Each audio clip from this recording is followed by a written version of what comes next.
Cheers with my green juice from Arden's Garden. Hello, beautiful people. It is my first time in my bath. I'm so happy to be here. When I had posted my TikTok about moving, one of y'all had commented that you're so happy for me that I got my bath back. I just want to say thank you. That genuinely means a lot. And you said that you can't wait for the content because you miss the bath part of the vlog. And I was just like, wow, me too, girl, me fucking too.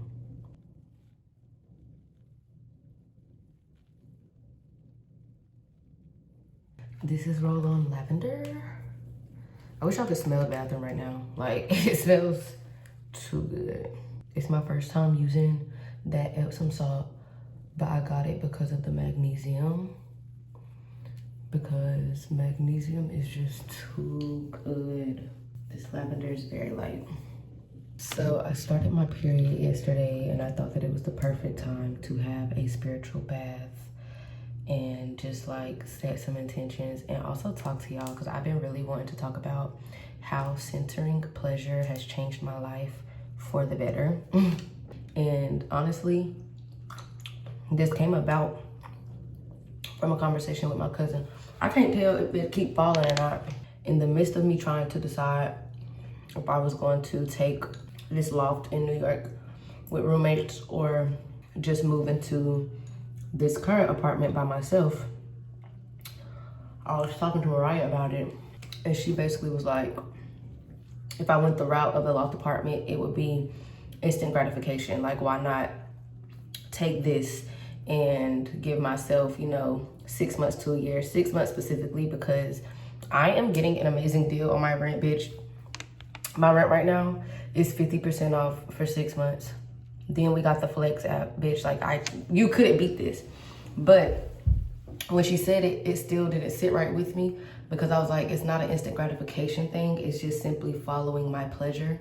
And there would be a lot of pleasure in both of these options, which is why it's conflicting for me. Whereas somebody on the outside looking in, it's like an obvious way to go. I'm gonna just hold it for right now because, or actually, you can prop yourself here. From the outside looking in, it's like an obvious answer, but for a person who structures my decisions around following my pleasure, it was actually hard to do because both of them were pretty equal. And at the time, I was having trouble articulating how I feel like instant gratification is like a misconception. And I feel like it's because people kind of think that pleasure and desire are the same, but that's not what I mean. So I journaled about it, and I would like to share that and then set some intentions from there now that I have made a decision. And everything about this decision feels like a hell yes in my body. There was some compromises that would have came with the loft, but I don't regret my decision. I feel like I wasn't supposed to compromise. Oh, hold on. This was the first page I flipped to, and I really like these affirmations. I know my worth. I don't need it mirrored to make it true. I honor myself so deeply that others must meet me there or stay where they're at. I live in a frequency where only truth can reach me. I don't require being chosen to feel chosen. I choose myself daily. Whether they see me or not, I remain undeniable. My space is sacred. My spirit is sovereign. Not all are meant to stay. And I wrote this on 6/18. First, I'm just gonna like tell you my definition of pleasure. It to be pleasure is a positive sensory or an emotional experience that feels good in the present moment, which is why like following my pleasure feels right, because it helps me be present. And it's like I am embodying that, and then it just manifests in my physical life by me following that in that exact moment. It is a response. It's not like a longing. Like I feel like a desire is like something that you want versus pleasure is something that you feel or something that you are, like it's a state of being or a state of feeling good. So yeah, I really like that. I feel like desire is anticipation. It has anticipation. Pleasure doesn't require that longing for that. So yeah, how I do this, if you want to do it, you should. I structure my decisions, my lifestyle, my relationships, and my priorities around what feels good, satisfying, or nourishing in the present moment.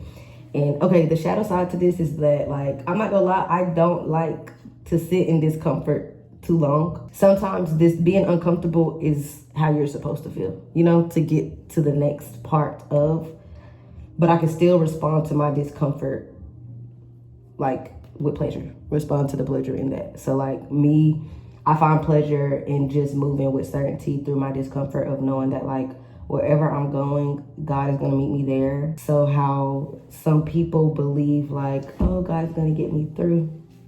I believe that like me and God are doing that through my physical body, through my existence. So yeah, anywho, my pleasure is my compass. So I choose experiences that feel like they come with a lot of ease and feel fulfilling to me. Honey, it ain't time to go. I avoid things that feel draining or restrictive or just joyless. I value my body's signals and sensory experiences, and that's why I said like when you're responding to your pleasure, you're attuned to your body, because your body is going to tell you hell yes or hell no, and it's really not that hard to figure out. And I only receive environments, connections, opportunities that offer me like a positive emotional reward or a positive physical reward. And so that's why I ended up making the decision to come here, because it gave me both. Whereas if I went to that loft, I would have had 3 roommates and they were girls, and I already got to see me living with boys and girls, and I knew I worked better living with boys. So increasing and adding one more girl, that just was crazy. Like physically not rewarding, bro, no. So I live by these questions. The first one is like what I've really been living by the past years, like where does my creativity go to live out loud? But as you know, creative energy and sexual energy are one and the same. So where does my pleasure go to live out loud? And not saying that pleasure is only sexual, just, you know. And then what feels good or right to me in this moment, and just do that. Because 9 times out of 10, if you're doing it from a self-aware place, it's not gonna steer you wrong. And like that's the difference in moving from pleasure. All right, now I'm gonna have to add some more water while I let you go. That's the difference in following your pleasure and following your desire, because sometimes what you want ain't what you need, but your pleasure, like it's literally what your body fucking needs. So my life is oriented around immediate experiences over long-term restraint. So like, that's why I was considering the loft, because it was like, restrict myself for 6 months and be somewhere that I don't want to be. But now that I'm here, I know like this is exactly where I want to be. It feels more like home than any apartment has ever fucking felt, which y'all know is amazing for me. 1, because I've had to move a lot. 2, y'all know I be living out my bags, bitch. I be scared to unpack sometimes. I be scared to decorate. Because I'm just so used to things kind of being up in the air when it comes to my physical stability. And obviously not this past year, because like I choose to travel. Like I love being able to come and go as I please. So don't get it twisted. When you're this attuned to yourself and your body, most of the stuff you desire because you know it'll bring you pleasure. And I feel like both of those things are so shamed by society. Like you're not supposed to have what you want. You're supposed to, you know, like no, who made that up and why, bitch? Being intuitively guided or spirit-led, autonomy, and refusing to live in sacrifice. Thank you. And I'm hoping that from choosing this, I can fully learned to refuse survival mode. But that's something that, regardless of following my pleasure and having pleasure as my center, that I'm still working on every fucking day. So yeah, to sum myself up, I would say that I am someone who is not duty motivated. I am more attuned to my body and emotions and senses instead of strict external expectations. I am uninterested and unimpressed by living in a way that forces productivity based on societal norms. I seek to feel alive, and I deserve to feel good, so I do what it takes to make that happen. And I ended with that statement because that is an affirmation that they said in those gratitude affirmations that y'all know I used to listen to every single day in Savannah. And I realized that, like, at the time, I didn't really know what I was saying. And, like, that is what I mean, bitch. I deserve to feel good, so I do what it takes to make that happen. Simple. So, yeah, that is my POV. And I feel like people kind of misconstrue it because, like I said, there is a good amount of shame surrounding desire. And I don't feel like it has to be. And I feel like a lot of people chase desires that they never reach. So it's kind of hard to understand somebody who wants to have pleasure as their center because it's just projected out from this place of sacrifice. Like, a lot of shit people don't achieve because they're sacrificing what it takes to get it, or like choosing themselves and doing that thing. My aunt asked me for the rest of my 20s, what do I want? Specifically in terms of be single for the rest of my 20s. And I was telling her, like, honestly, I've lived the life that I want, like, not to be dark. Oopsies. But I could die today and genuinely, like, feel like I lived my life, like, and obviously there's so much more to do, experience that, like, my mind can't even conceptualize. But I would be content. The only thing that I want for myself and desire for the rest of my 20s is to make more art. Let that art be for social change. Like, I want other people to experience my art. I'm type B as fuck. I don't plan. I don't, like, set goals. Not really. I just know what I want. But I live based off of, like, texture and sensuality and, like, intimacy. And I use those things as a medium. So romance, for example,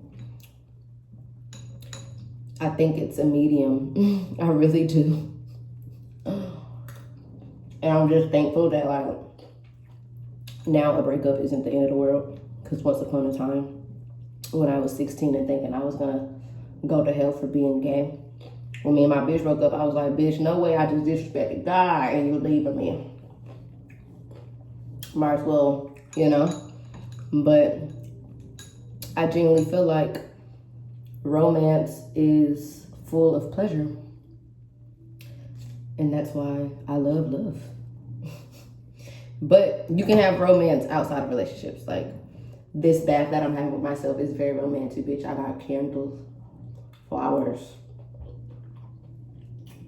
you know, my naked body. I love it here.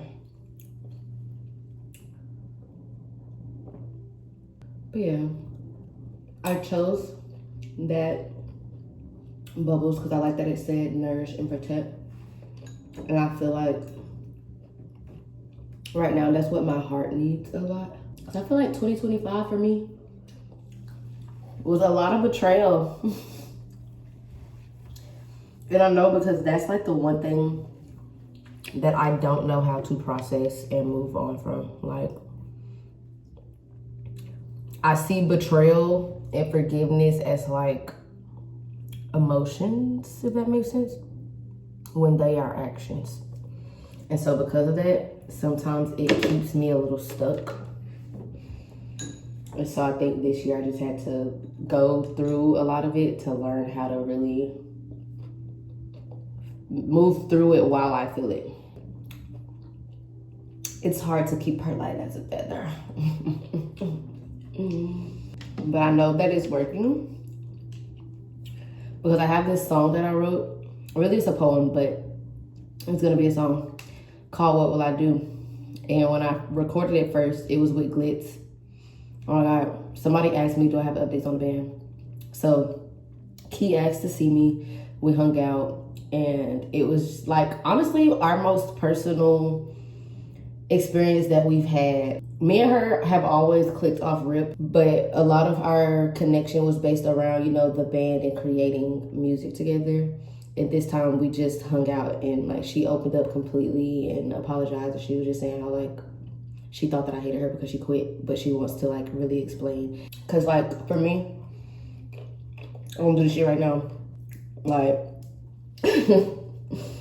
But for her, it's something that she wants to do, but doesn't have the capacity to do right now.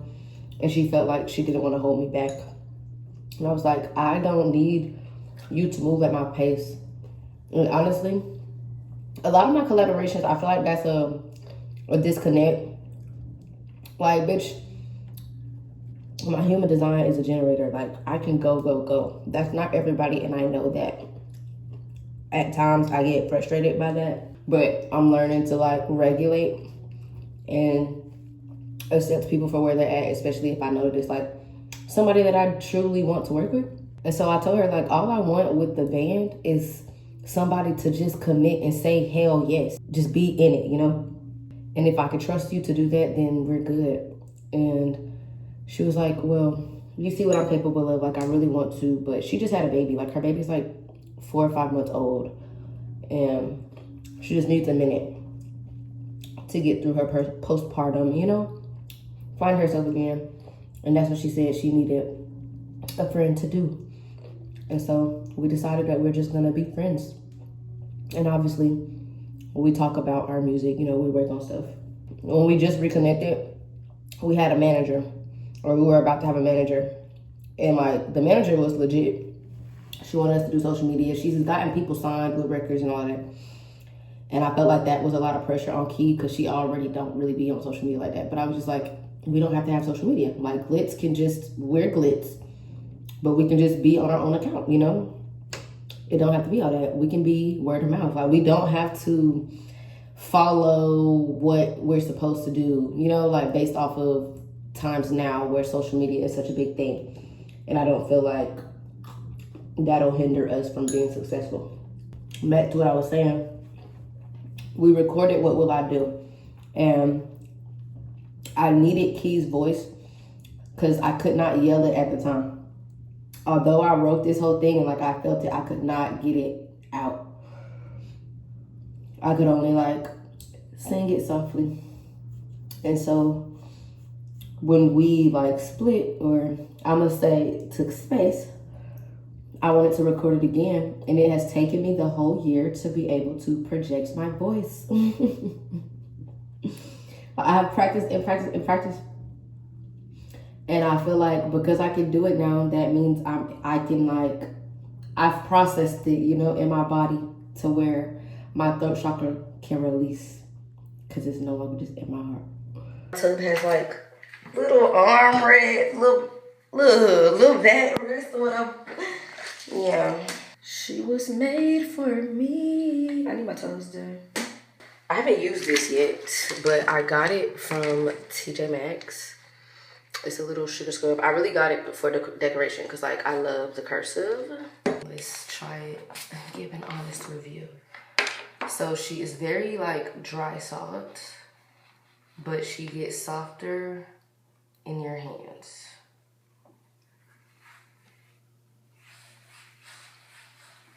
Oh, and she melts as you rub her on. It feels good. Smells really good. And it's soft. I feel like it moisturized me more than like scrubbed me down. I like it. I'm gonna buy it again.